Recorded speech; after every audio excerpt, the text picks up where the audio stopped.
CST, une journée très spéciale pour l'ensemble du Royaume-Uni. Peut-être même pour l'ensemble de la planète.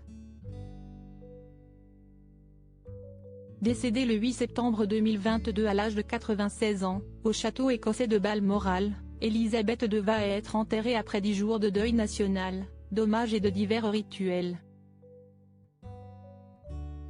La cérémonie religieuse est organisée en l'abbaye de Westminster à 10 h, heure locale, et accueille environ 2000 personnes, selon les informations de l'AFP. Le cercueil de la reine est arrivé à l'abbaye en procession. Ces lieux sont très symboliques pour la souveraine, qui avait épousé Philip Mountbatten sous ses arches gothiques en 1947. Aujourd'hui, la dépouille d'Élisabeth II est transportée grâce à un attelage monté sur un affût de canon et est suivie par le roi Charles III, lui-même soutenu par les membres de la famille royale d'Angleterre qui marchent derrière lui.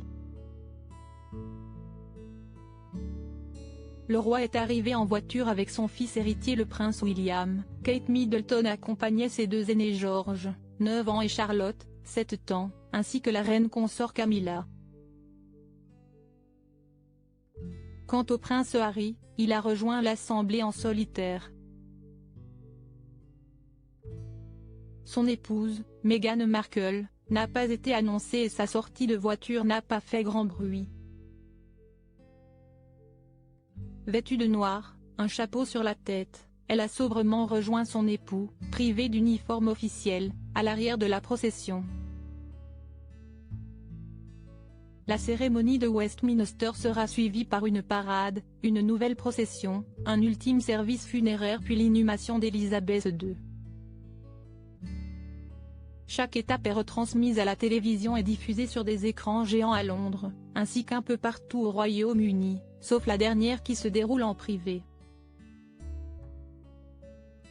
La journée du 19 septembre 2022 est d'ailleurs devenue fériée, pour le peuple britannique, pour que chacun puisse gérer son deuil à sa manière.